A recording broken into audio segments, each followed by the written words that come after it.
बहुत समय पहले की बात है। एक छोटे से गांव में एक गरीब आदमी रहता था जिसका नाम रामू था। रामू के पास बहुत कम पैसे थे और वह अपनी छोटी सी दुकान में चाट और डोसे बेचकर अपनी रोजी रोटी कमाता था। उसका खाना स्वादिष्ट तो था, लेकिन ग्राहक बहुत कम आते थे क्योंकि आसपास बहुत सारी दुकानें थीं। रामू को अक्सर चिंता होती कि वह कैसे अपने परिवार का पालन पोषण करेगा। एक दिन रामू सामान लाने के लिए शहर जा रहा था। रास्ते में उसे बहुत जोर की भूख लगी, लेकिन उसके पास कुछ खाने को नहीं था। तभी वह एक बड़े पीपल के पेड़ के नीचे बैठ गया। तभी अचानक एक बूढ़ा आदमी उसके पास आया और बोला, बेटा, मुझे बहुत भूख लगी है। क्या तुम मुझे कुछ खाने को दे सकते हो? रामू के पास कुछ नहीं था, लेकिन उसने बूढ़े आदमी से कहा, बाबा, मेरे पास अभी कुछ भी नहीं है, लेकिन आप मेरे घर आइए, मैं आपको अपने हाथों से बना डोसा और चाट खिलाऊंगा। बूढ़ा आदमी मुस्कुराया और बोला, तुम बहुत अच्छे इंसान हो। मैं तुम्हें एक वरदान देना चाहता हूँ। यह एक जादुई तवा है। जब तुम इस पर डोसा या चाट बनाओगे तो ये कभी खत्म नहीं होंगे। जितने भी लोग आएंगे उन्हें हमेशा ताज़ा खाना मिलेगा। रामू ने बाबा को धन्यवाद दिया और वह तवा लेकर अपने घर लौट आया। उसे समझ नहीं आ रहा था कि यह जादू कैसे काम करेगा, लेकिन उसने बाबा की बात मानने का निश्चय किया। अगले दिन रामू ने अपनी दुकान खोली और जादुई तवे पर डोसा और चाट बनाना शुरू किया। उसने देखा कि तवा सच में जादुई था। जितनी बार वह डोसे बनाता, तवा से और भी डोसे तैयार हो जाते। ग्राहक भी इसे देखकर हैरान रह गए और उसकी दुकान पर भीड़ बढ़ने लगी। अब रामू की दुकान पर इतनी भीड़ होती कि उसके पास संभालना मुश्किल हो जाता। लेकिन उसका जादुई तवा कभी भी उसे धोखा नहीं देता था। ग्राहकों को हमेशा ताज़ा और स्वादिष्ट चाट और डोसे मिलते थे। उसकी दुकान पूरे गांव में मशहूर हो गई और लोग दूर दूर से वहां आने लगे। रामू की दुकान इतनी मशहूर हो गई कि दूसरे चाट और डोसे बेचने वाले दुकानदार उससे जलने लगे। उनका काम घटने लगा और वे समझ नहीं पा रहे थे कि रामू की दुकान इतनी सफल कैसे हो गई। उनमें से एक दुकानदार, जिसका नाम हरी था, ने रामू की दुकान का राज जानने की ठान ली। हरी ने एक रात रामू की दुकान में जाकर चुपके से जादुई तवा चुरा लिया। उसे लगा कि अब उसकी दुकान भी उतनी ही सफल हो जाएगी। अगले दिन हरी ने अपने ठेले पर उसी तवे का इस्तेमाल करके डोसा और चाट बनाने की कोशिश की। लेकिन जैसे ही उसने तवे पर कुछ रखा, वह जल गया और तवे से धुआं उठने लगा। हरी घबरा गया और उसका सारा खाना खराब हो गया। वह समझ गया कि यह जादुई तवा केवल रामू के लिए काम करता है, क्योंकि रामू ने इसे अपनी ईमानदारी और उदारता से पाया था। शर्मिंदा होकर हरी ने तवा वापस रामू को लौटा दिया और अपनी गलती के लिए माफी मांगी। रामू ने हरी को माफ कर दिया और उसे समझाया कि सच्चाई और मेहनत का कोई विकल्प नहीं होता। जादू तभी काम करता है जब दिल सच्चा हो। इस कहानी से हमें ये सीखने को मिलता है कि ईमानदारी, मेहनत और दूसरों की मदद करने की भावना हमेशा हमें सही रास्ते पर ले जाती है। जादू से ज्यादा जरूरी है सच्चे मन से किया गया काम, और वही असली सफलता दिलाता है। बहुत समय पहले की बात है। एक गांव में एक स्त्री रहती थी जिसका नाम सुनैना था। वह अत्यंत सुंदर लेकिन दुर्भाग्यपूर्ण थी। शादी के कुछ साल बाद ही उसका पति किसी बीमारी के कारण चल बसा और उसके कोई संतान भी नहीं थी। इस दुखद घटना ने उसे भीतर से तोड़ दिया और धीरे धीरे उसकी मानसिक स्थिति खराब होने लगी। गांव के लोग उसे छोड़ने लगे और उसे एक अकेली, परित्यक्त महिला के रूप में देखने लगे। कुछ समय बाद उसकी मृत्यु हो गई, लेकिन उसकी आत्मा को शांति नहीं मिली। वह चुड़ैल बन गई और गांव के आसपास के जंगलों में रहने लगी। सुनैना की आत्मा अब एक शक्तिशाली चुड़ैल में बदल चुकी थी। वह रात के समय गांव में आतंक फैलाने लगी। लोग डर के मारे रात को घर से बाहर नहीं निकलते थे। गांव के कई लोग उसके गुस्से का शिकार बने।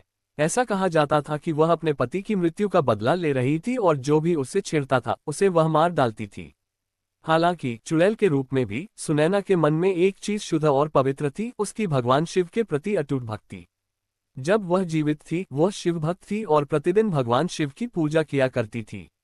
यही भक्ति उसे चुड़ैल बनने के बाद भी जीवित रखे हुए थी। हर सोमवार वह शिवलिंग के पास जाकर जल चढ़ाती थी और भगवान शिव से अपनी आत्मा की मुक्ति के लिए प्रार्थना करती थी। उसे विश्वास था कि केवल भगवान शिव ही उसे इस श्राप से मुक्त कर सकते हैं। चुड़ैल की शिव भक्ति इतनी प्रबल थी कि भगवान शिव स्वयं उसकी भक्ति से प्रसन्न हो गए। एक दिन जब वह शिवलिंग के पास जल चढ़ा रही थी, भगवान शिव ने उसे दर्शन दिए।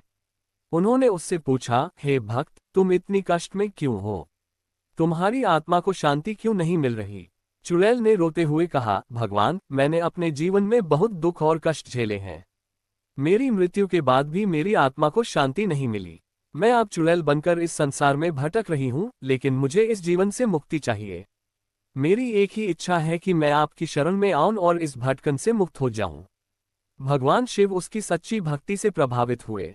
उन्होंने कहा, हे पुत्री, तुमने अपनी भक्ति और समर्पण से मुझे प्रसन्न किया है। मैं तुम्हें आशीर्वाद देता हूं कि तुम्हारी आत्मा को अब शांति प्राप्त होगी। तुम अब इस चुड़ैल रूप से मुक्त होकर मोक्ष प्राप्त करोगी। ये कहकर भगवान शिव ने उसे अपनी कृपा से मोक्ष प्रदान किया। सुनैना की आत्मा को शांति मिली और वह भगवान शिव की शरण में चली गई। इस कहानी से यह शिक्षा मिलती है कि सच्ची भक्ति और समर्पण से किसी भी कष्ट से मुक्ति मिल सकती है। भगवान शिव अपने भक्तों की सच्ची भक्ति को कभी व्यर्थ नहीं जाने देते। चाहे जीवन में कितने ही कष्ट क्यों न हो, यदि व्यक्ति भगवान के प्रति श्रद्धा और विश्वास बनाए रखे तो उसे मोक्ष और शांति प्राप्त होती है। बहुत समय पहले की बात है, एक छोटे से गांव में मोहन नाम का एक गरीब किसान रहता था। मोहन का जीवन बेहद कठिनाइयों भरा था, लेकिन वह एक ईमानदार और मेहनती व्यक्ति था। वह अपने छोटे से घर में अपनी पत्नी सीता और 2 बच्चों के साथ रहता था। मोहन के पास जमीन का एक छोटा टुकड़ा था, जिसे वह बड़ी मेहनत से जोतता और बोता था। परंतु मौसम की मार और साधनों की कमी के कारण उसकी फसल उतनी अच्छी नहीं होती थी कि उससे पूरे साल भर का गुजारा हो सके। गांव के लोग मोहन को गरीब तो मानते थे, पर उसके विनम्र स्वभाव और मददगार प्रवृत्ति के कारण उसका गांव में आदर भी था। मोहन ने कभी किसी से मदद नहीं मांगी, चाहे उसका घर कितना ही टूटा फूटा क्यों न हो। वह हमेशा ईमानदारी और स्वाभिमान से अपनी जिंदगी जीता रहा।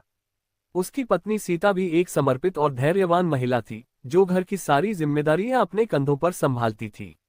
उनके पास भोजन भी सीमित था, फिर भी दोनों पति पत्नी अपने बच्चों की अच्छी परवरिश करने का प्रयास करते थे।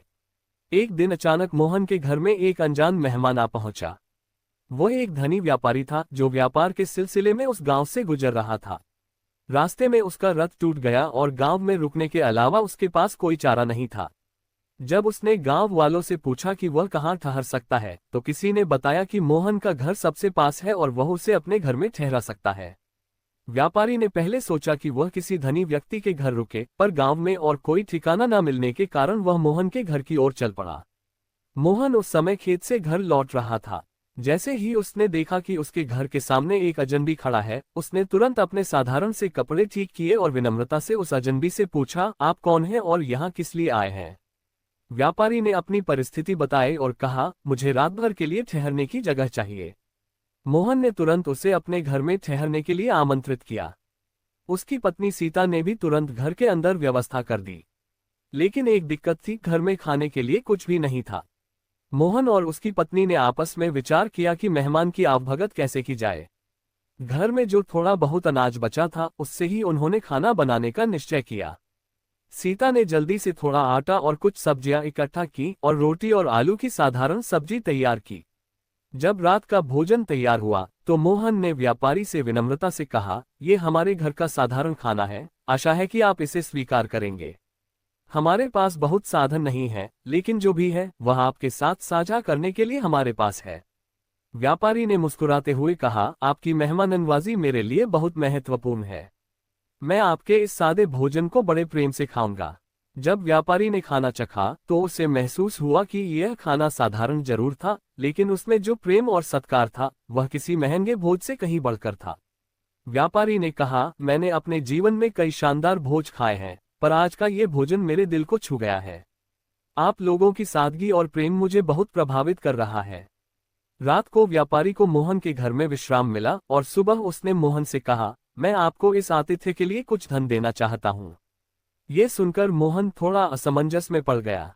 उसने कहा, हमने आपको प्रेम से घर बुलाया है, धन के लिए नहीं। हमारा कर्तव्य था कि हम अपने घर आए मेहमान का सत्कार करें। व्यापारी ने मोहन के उत्तर को सुनकर उसकी ईमानदारी और स्वाभिमान की बहुत प्रशंसा की। वह समझ गया कि मोहन के पास भले ही धन न हो, लेकिन उसका दिल बहुत बड़ा है। उसने कहा, मैं आपकी भावनाओं की कद्र करता हूँ, पर मैं भी आपकी मदद करना चाहता हूँ। अगर आप मेरी मदद स्वीकार करेंगे तो मैं आपको कुछ ऐसा देना चाहूंगा जिससे आप अपने जीवन को बेहतर बना सकें। मोहन ने संकोच करते हुए कहा, यदि आपकी मंशा हमें मदद करने की है तो मैं इसे आशीर्वाद मानकर स्वीकार करूंगा, लेकिन कृपया हमें इतना ही दें जितना हमारी आवश्यकता है। व्यापारी ने गांव के मुखिया से बात की और मोहन को कुछ जमीन और खेती के उपकरण दिलवाए, जिससे वह अपने खेतों में बेहतर फसल उगा सके। इसके अलावा उसने मोहन के बच्चों की शिक्षा का खर्च भी उठाने का वादा किया। मोहन और उसकी पत्नी ने उसे दिल से धन्यवाद दिया और अपने बच्चों की ओर देखा, जिनके भविष्य के लिए अब आशा की एक नई किरण दिखने लगी थी। इस प्रकार एक गरीब किसान के घर आए मेहमान ने उसकी पूरी जिंदगी बदल दी। मोहन ने ईमानदारी, परिश्रम और प्रेम के साथ अपना जीवन जिया और उसका परिवार अब सुखी और समृद्ध हो गया। गांव के लोग भी मोहन की किस्मत से बहुत प्रभावित हुए और उसके मेहमान नवाजी के किस्से दूर दूर तक फैल गए। ये कहानी हमें सिखाती है कि जीवन में धन से बढ़कर इंसान का चरित्र होता है। गरीब होते हुए भी मोहन और उसकी पत्नी ने अपने कर्तव्य और प्रेम को सबसे ऊपर रखा। उनके इस स्वाभिमान और आत्मसम्मान ने न केवल उन्हें सम्मान दिलाया, बल्कि उनका जीवन भी बदल दिया। इस प्रकार गरीब का घर भले ही छोटा हो, पर उसका दिल बड़ा होता है, और सच्चे प्रेम और सम्मान से बड़ा कोई धन नहीं होता।